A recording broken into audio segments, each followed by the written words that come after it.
bien. Sí, pasa nomás. Bueno, si hay alguno que no escucha o que quiera decir alguna pregunta, alguna duda, active su audio nada más, no hay problema. Bueno, la idea es ver en esta clase, bajo este término primera convulsión, bueno, vamos a ver un poco de definición. ¿Qué es lo que se denomina primera convulsión? Es una alteración brusca y transitoria que puede afectar la conciencia, la conducta, la actividad motora, sensitivo-sensorial y o las funciones autonómicas. Lo que hay que tener en cuenta es que una convulsión es siempre un trastorno funcional, metabólico o de una enfermedad cerebral. O sea, corresponde a un trastorno funcional, puede ser alguna alteración metabólica o a una enfermedad estructural cerebral. Siempre es un síntoma de algo, ¿sí? Por eso siempre hay que investigar las causas. La mitad de los casos de las convulsiones ocurren durante la infancia y la adolescencia, con un mayor riesgo durante el primer año de vida. Hay un 8 o un 10% de la población general puede padecer un episodio paroxístico en su vida, que pueden ser convulsiones febriles, puede corresponder a una epilepsia o un trastorno paroxístico no epiléptico. En esta clase vamos a tratar de que nos quede claro qué es una convulsión febril, qué es una epilepsia y los trastornos paroxísticos no epilépticos, con el que tenemos que hacer diagnóstico diferencial muchas veces. Entre los pacientes con pérdidas transitorias de la conciencia, evaluados en la emergencia, sería en una guardia pediátrica, hay un 51% de los eventos estos que pueden ser por síncope, cuando viene algún paciente con una pérdida transitoria de la conciencia. Ese motivo de consulta es muy frecuente en pediatría. Y un 8% de estas puede corresponder a crisis epiléptica. O sea que vemos que hay un gran porcentaje que puede corresponder a síncope o a otras causas que serían trastornos paroxísticos no epilépticos. ¿Sí? Solo un 8% crisis epilépticas. La prevalencia general de epilepsia ya diagnosticada con más de una crisis y diagnóstico de epilepsia con sus métodos complementarios es de 0,5 a 1%. Comparado a lo que es el síncope, el 15% aproximadamente de niños y adolescentes pueden tener síncope en algún momento de su vida. O sea que es mucho más frecuente esto, el síncope, o un trastorno paroxístico no epiléptico. De todas formas, todo esto es muy importante para poder eh, recabar una buena anamnesis y realizar algún diagnóstico diferencial, ¿sí? La próxima, Gaby. Esta es, ¿no? Sí. La próxima, sí, la próxima.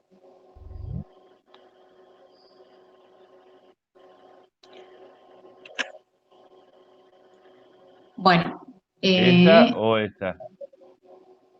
el anterior. Esta Tenemos que dentro de las crisis no definiciones, provocadas, donde dice crisis. sí, Dale, sí, las crisis pueden ser crisis no provocadas o espontáneas o crisis las no provocadas o espontáneas que ocurren en mayores de un mes en ausencia de factores próximos precipitantes sin un factor inmediato que la desencadene. Sería una crisis espontánea. La provocada es producida es una crisis sintomática de una condición aguda o crónica subyacente, por ejemplo, una encefalitis, una meningitis o algo crónico.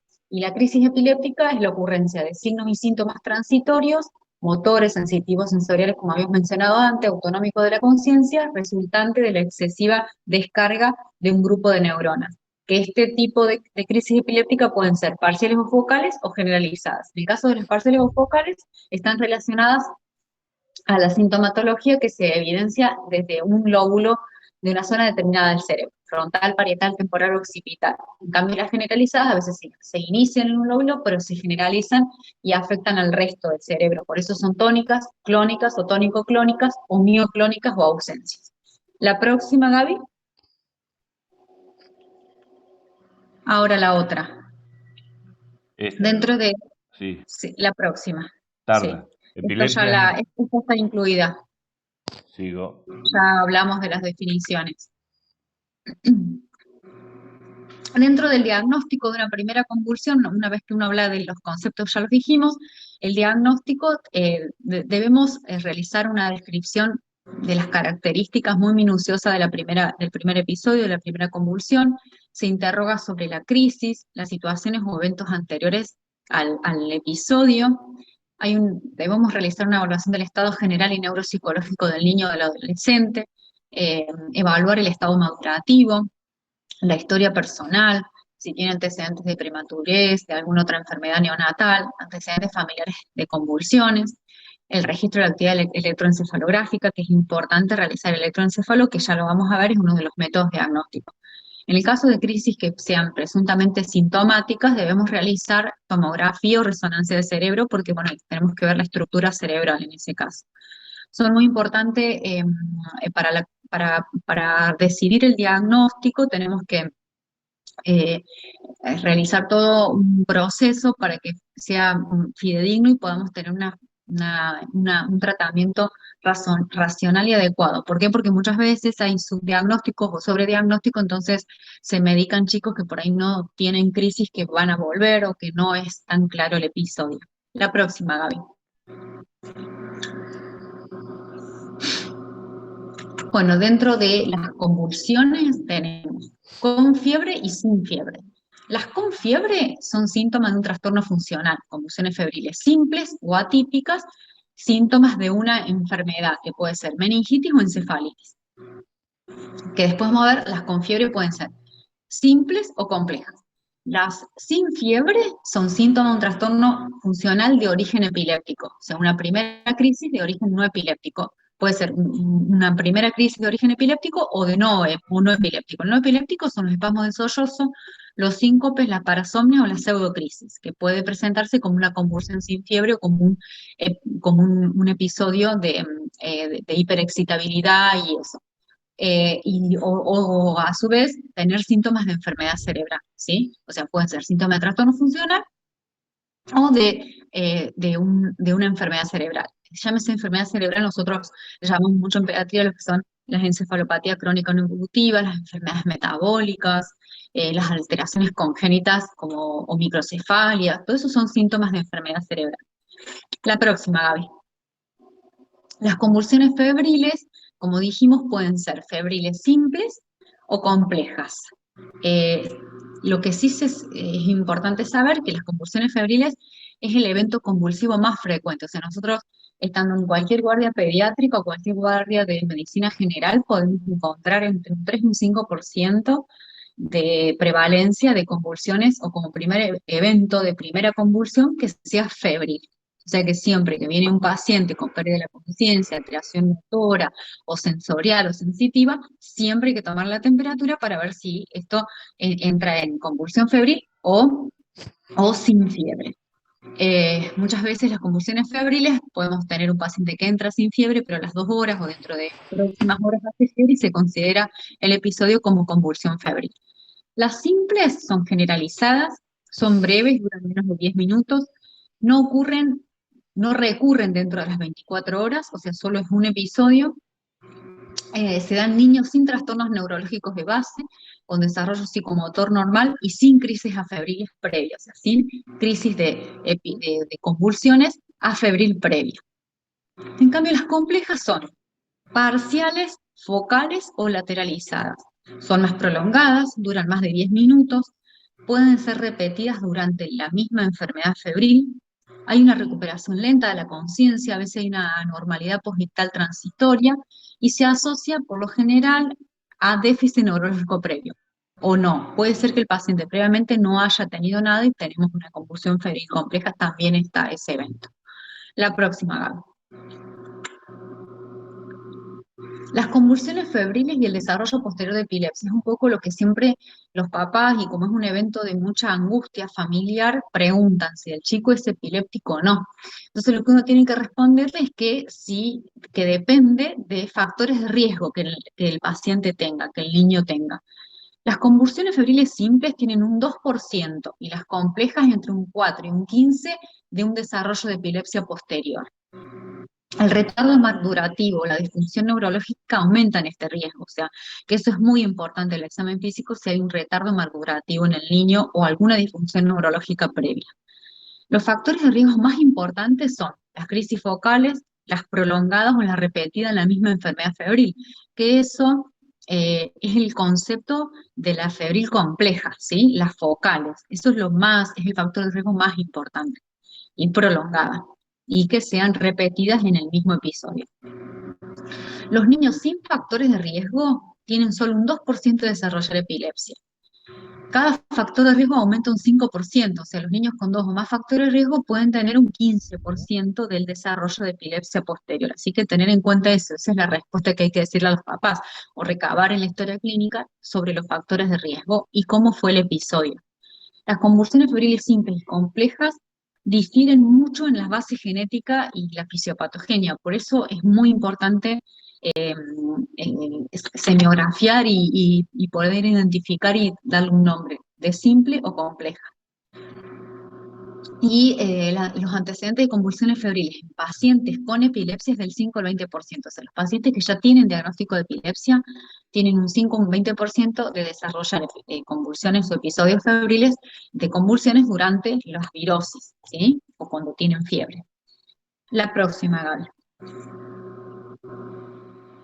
Esta ya lo vimos, pasala, Gaby, que son los factores de riesgo.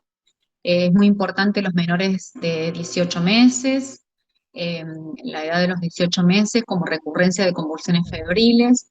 eh, Además, bueno, como predictor de primera convulsión, la historia familiar y el retardo mental o neurológico aumenta la probabilidad de que el paciente tenga epilepsia. Cuando evaluamos un niño con convulsiones febriles, debemos hacer un interrogatorio minucioso a los papás, un examen clínico completo, examen neurológico. El laboratorio es de poco valor, excepto en los menores de 6 meses. En los menores de 6 meses es importante por la glucemia, por el sodio, el magnesio y el calcio también. O sea, son todos electrolitos que están muy relacionados a la conducción y a la contractilidad. Entonces, ese tipo en los menores de 6 meses es muy importante el laboratorio. Cuando son más grandes, ya que son niños aparentemente sanos, no nos dice tanto el laboratorio. La punción lumbar se realiza solamente en presencia de signos meningios, cuando el paciente está bajo de tratamiento antibiótico y puede tener enmascarado algunos signos y síntomas de infección meningia, o en los menores de 12 meses. ¿Por qué? Porque los signos meningios son mucho más sutiles. Y bueno, cuando hay mucha duda diagnóstica o cuando son focales, bueno, se hace la imagen, que sería una tomografía cerebral, y la punción lumbar. Y la neuroimagen se hace solo cuando hay una presunción clínica de una lesión estructural, anormalidades neurológicas de foco, focales, retardo psicomotriz, algún síndrome neurocutáneo o anormalidad en la circunferencia craneana. En las convulsiones febriles simples no es necesario, pero en el resto, en las complejas, por lo general la neuroimagen se hace y en estas condiciones, ¿no? Cuando tenemos una microcefalia o macrocefalia, que el perímetro cefálico no esté en percentil normal, el retardo psicomotriz es muy importante y las anormalidades neurológicas focales, porque en ese caso hay que descartar todo lo que son lesiones tumorales, lisencefalia y los neurocutáneos, porque siempre se asocian a alteraciones en la piel y en las malformaciones neurológicas. La próxima, Gaby. El electroencefalograma es de rutina solamente en las complejas, en la febril compleja, no después de una primera convulsión febril simple. Y se estudia si las convulsiones febriles simples recurrieron y si hay algún factor de riesgo se realiza electroencefalograma, si no, no. Y en las complejas sí se realiza de entrada, o cuando, no de urgencia, pero sí se lo pide en el primer episodio. La internación es en los menores de 18 meses, muy importante, y se considera la punción lumbar en esos niños también. Solamente si se sospecha infección del sistema nervioso central, ya sea meningitis, encefalitis. El electroencefalograma también puede tener alguna alteración y que nos haga pensar que tenga una encefalitis viral. Las tomografías y la resonancia también en las complejas. La próxima.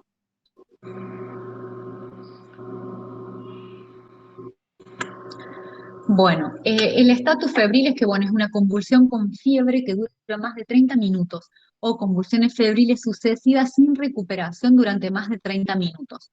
Es el extremo final de una convulsión febril compleja que no se vio y que, bueno, se enmarca dentro de la febril compleja, pero como la duración es de 30 minutos o más, es que se llama estatus febril. Representa el 5% de todas las convulsiones febriles. Y acá podemos pasar, Gaby. Bueno, y después el tratamiento. El tratamiento es muy importante, eh, depende del tipo de convulsión, si es simple o compleja. Por lo general, si es simple, a la consulta el paciente llega ya postvital, pero está reactivo, conectado, sin signos de foco, con un Glasgow 15 en 15, se lo valora, se lo deja en observación. Pero durante el episodio si el paciente ingresa durante el episodio del convulsivo, durante el episodio agudo de una febril compleja o una simple, igual lo que se hace es rectificar vía aérea, hacemos ABC, triángulo de evaluación pediátrica, eh, vemos bien la circulación cutánea, el aspecto respiratorio, posicionamos vía aérea, le ponemos oxígeno al 100% y le podemos colocar diazepam rectal si no tenemos vía en ese momento, entre 0,3 y 0,5 miligramos kilo por vía endorrectal, o lorazepam a 0,1 miligramos kilo, dosis que eso lo podemos hacer o intramuscular o endovenoso en el caso que tengamos vía si ya se la hicieron. También el lorazepam, para no deprimir tanto el centro respiratorio, se puede hacer si son bebés chiquititos menores de 6 meses, menor de un año, 0,05 miligramos kilodosis. Y bueno, y la causa de la fiebre, que es lo que nosotros tenemos que evaluar. Primero hacemos la emergencia y después evaluamos la causa de fiebre, ¿sí? Y lo importante es que después del episodio agudo hay que una contención importante de los papás y de hablar de lo de lo que es la patología en sí. Si es una convulsión febril simple, es que no altera el desarrollo ni la inteligencia del niño, eso es lo importante, y si es compleja, hablar de los factores de riesgo y de los posteriores estudios que necesita el paciente. Bueno, la próxima, Gaby. Bueno, las convulsiones sin fiebre, que era el otro escalón que teníamos, que pueden ser síntomas de un trastorno funcional o síntomas de una enfermedad cerebral que habíamos hablado. Es muy importante analizar la crisis, qué la desencadena, si tiene una fase tónica o clónica, si hay un cambio de conducta, si hay automatismo, si hay movimientos rítmicos, si hay una focalidad, si hay una caída traumática, si hay contracciones faciales, si hay cianosis peribucal.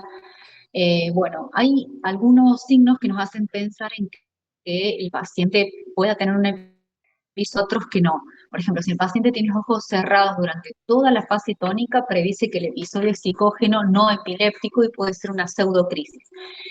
Y después de la crisis, ¿cómo está el paciente? ¿Está letárgico, confuso, le dificulta el habla, no puede caminar, está atáxico, se recuperó rápido? Bueno, todas esas son preguntas que debemos hacerle a los papás y hacernos nosotros mismos cuando evaluamos el paciente.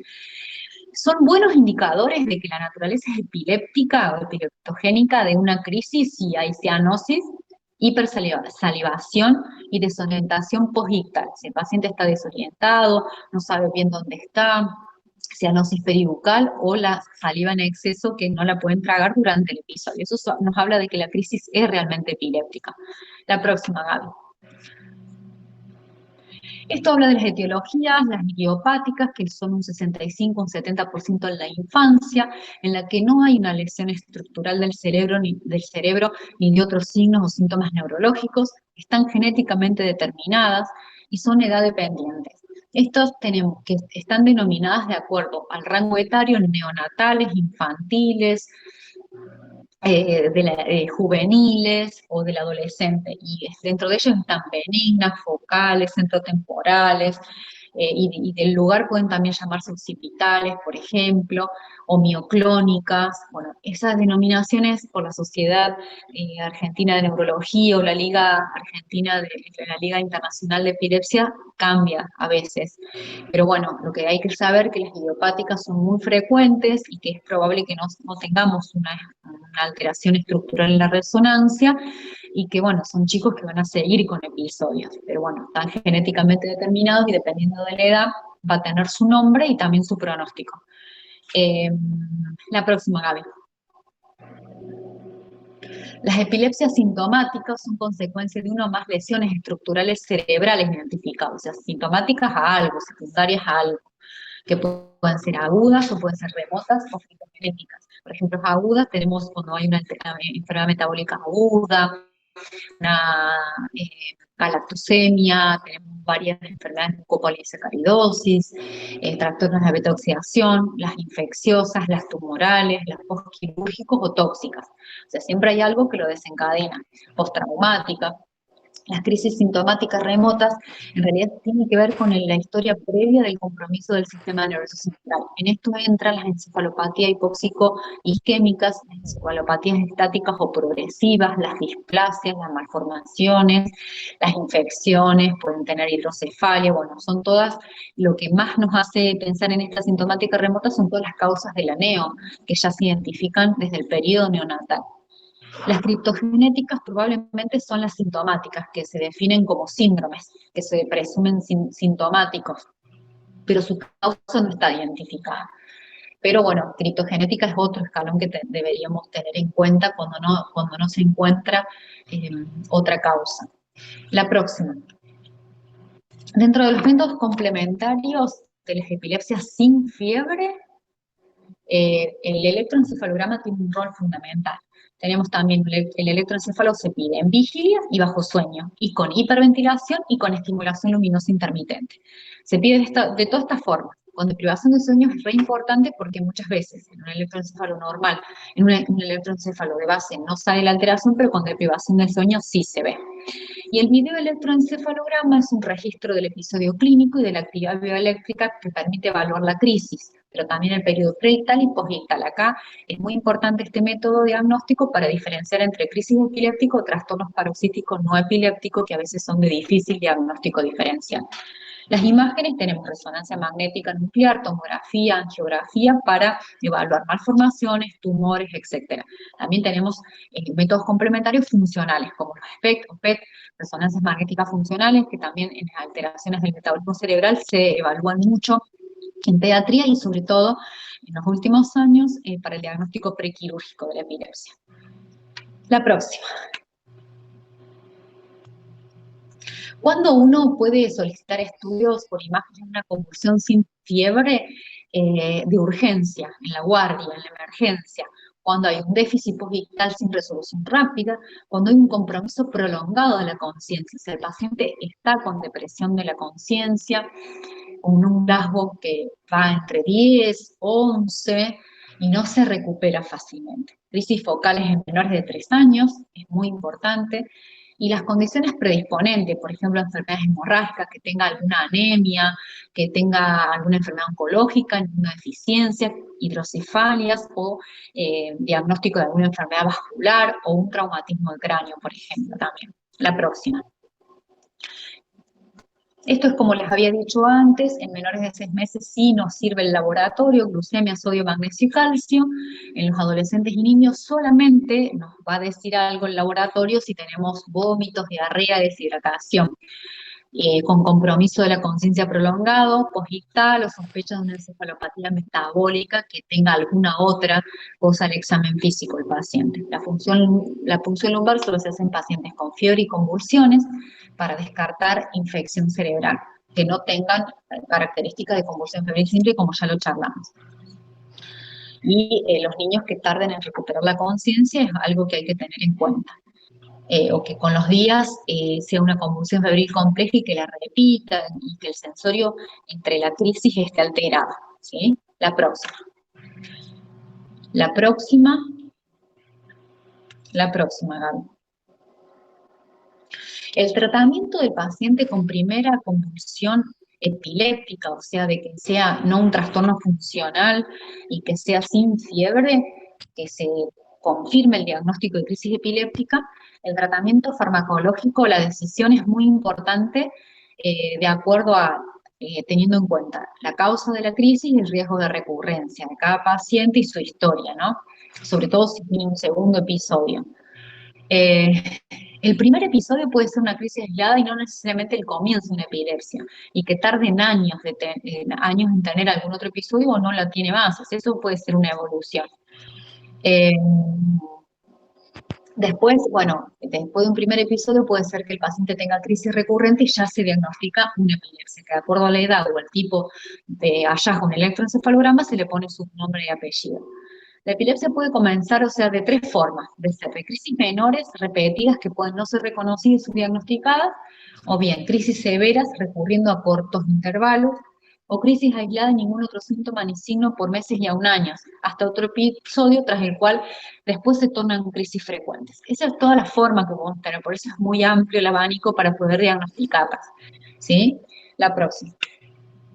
El tratamiento con drogas antiepilépticas es muy importante que es muy difícil a veces cuantificar el efecto del tratamiento temprano sobre la historia natural de la epilepsia. Cuando ya el paciente está diagnosticado en que tiene una epilepsia, es muy difícil ver el efecto del tratamiento. Muchos pacientes entran en remisión rápida luego del tratamiento, pero otros les cuesta y hasta un 20 o 30% nunca dejan de tener crisis, o cada semana, o cada 2 meses, o una vez al año, con un periodo intercrisis que no se puede predecir, ¿sí? Y el tratamiento de la primera convulsión debe ser una decisión muy personalizada para cada paciente, ¿sí? Porque a veces no corresponde a que después de un primer episodio con electroencefalograma, imágenes normales, el paciente se medique, sino que de verdad hay que ver la evolución y ver si recurren las crisis. Y lo importante de los tratamientos es que también hay que indicar tratamientos o fármacos con menos efectos secundarios posibles, ¿sí? Los fármacos de primera línea que tenemos es el ácido valproico, la oxacarbazepina, la motrigina, tenemos el clobazam, el levetiracetam, la carbamazepina, y se hace de dosis bajas y se incrementa progresivamente a dosis de mantenimiento, que siempre se hace un aumento aproximadamente entre un 10 y un 15% de la dosis de base cada 5 días aproximadamente, depende del fármaco, pero por lo general es así, ¿sí? La próxima. Esto con respecto a la actividad diaria, ¿qué se le dice a los papás cuando te preguntan qué puede hacer y qué no puede hacer el niño que tiene un primer episodio de convulsión y que tiene una recurrencia y tiene un diagnóstico de una epilepsia? Es necesaria la restricción de la actividad diaria y las convulsiones se dan durante la actividad habitual, no durante la actividad deportiva. Eso es importante tener en cuenta porque lo primero que hacen es suspender la actividad deportiva y no es adecuado, sino que tiene que tener cuidados nada más. El 80% de la recurrencia se dan durante los primeros 6 meses, 6 meses. Algunas restricciones pueden ser temporarias o indicarle pautas de alarma a la familia. Se recomienda, por ejemplo, bañarse con la puerta del baño sin llave, usar cascos si andan en bicicleta, nadar o meterse al mar en el caso de deportes acuáticos con compañía, evitar actividades de montaña, sobre todo esos primeros 6 meses de tratamiento. Después se va evaluando para que el paciente tenga una vida más cercana a lo normal, ¿sí? La próxima. Dentro de los trastornos paroxísticos no epilépticos, que los hablábamos tanto al comienzo, o sea, la primera convulsión, epilepsia, trastorno paroxístico no epiléptico, son episodios de aparición brusca y generalmente de breve duración. De la nada aparecen y de muy poquita duración, están desencadenados por una descarga neuronal sincrónica hiperexcitable distinto a lo que sería del origen de la epilepsia. El origen es psicógeno o funcional, ¿sí? La prevalencia es del 10% de la población pediátrica, es bastante frecuente de verlo, pero hay una descarga neuronal sincrónica hiperexcitable que es distinto al mecanismo de la epilepsia. Se puede dar el 10%, la prevalencia de la epilepsia, recuerden que nos habíamos dicho que desde el 0,5 al 1%, o sea que son mucho más frecuentes estos trastornos paroxísticos no epilépticos que la misma epilepsia. El 20 al 25% de los pacientes que acuden por primera epilepsia pueden tener un trastorno paroxístico no epiléptico. O sea, tenerlo en cuenta porque es bastante frecuente en la consulta en emergencias. Y los trastornos paroxísticos no epilépticos más frecuentes son el síncope, la pseudocrisis, que ya hablamos, que por ahí un poquito, que son pacientes que pueden tener crisis muy parecidas a las convulsivas, pero mantienen los ojos siempre cerrados, hay algún estrés desencadenante o alguna situación emocional. Y las parasomnias, que son todos los trastornos relacionados al sueño de los niños, que son terrores nocturnos, despertares confusionales o pesadillas, que se manifiestan por lo general a la noche, que dependiendo de cada uno de ellos es que afecta la fase REM o no REM del sueño, que es la primera parte, la media o la última de la noche, que es bastante frecuente en niños chicos de 5 años, también en los escolares. La próxima, Gaby. La próxima.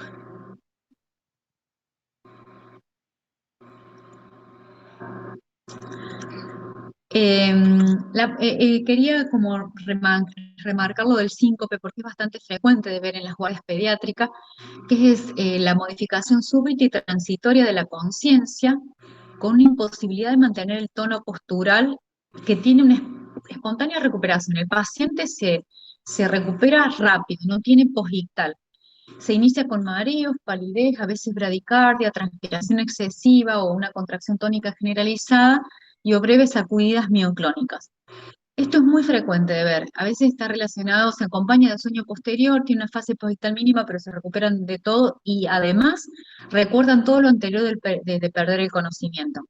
Se pueden dar por el estrés, por dolor, por miedo, en prepúberes también se puede dar, a veces en situaciones subyacentes. Siempre hay que hacer una valoración cardíaca por los síndromes de QT largo. Pero bueno, es una situación que es importante definirla como, o sea, como diagnóstico diferencial, ¿sí? Porque esto es re frecuente de ver en la consulta pediátrica. La próxima, Gaby. Los pseudocrisis son episodios clínicos que se asemejan a una crisis epiléptica, pero tienen un electroencéfalo normal. Pero siempre hay subyacente cuando se hace todo el interrogatorio o el estudio, tienen el electroencefalograma normal, resonancia normal, pero tienen alguna alteración o disturbio psicógeno emocional, se da más en las nenas, en la adolescencia. Pero el video electroencefalograma puede diferenciarnos, porque muchas veces es difícil evaluarlo. El paciente se presenta taquicárdico, taquipneico, tembloroso, con debilidad, parestesias, movimientos asincrónicos, alucinan, tiene movimientos laterales de los ojos, que realmente se simula una convulsión, una convulsión, un episodio, una primera convulsión. Eh, a veces tiene lenta recuperación, mucho dolor torácico, bueno, antecedentes de maltrato infantil, de abuso sexual, son cosas que hay que tener en cuenta e identificar, ¿sí? Bueno, entonces, eso sería lo último, porque serían los trastornos paroxísticos no epilépticos, de diferenciarlo de todo lo que es el desarrollo de toda la clase de primer episodio de convulsión o primera convulsión. ¿Alguna duda que les haya ¿Dejo de quedado? compartir? Sí, Gaby. Listo, dejo de compartir. Ahí está. ¿Tienen Ahora, alguna duda? ¿Algo que quieran aportar? No,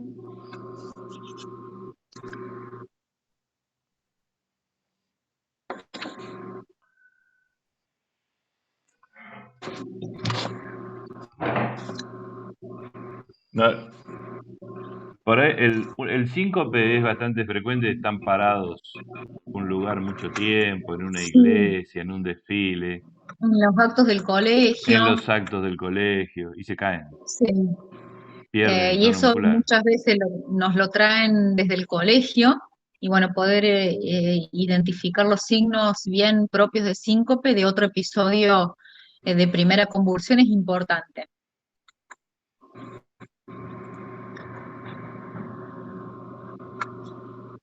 No hay ¿Había comentarios. Sí, disculpame. algún comentario? ¿Había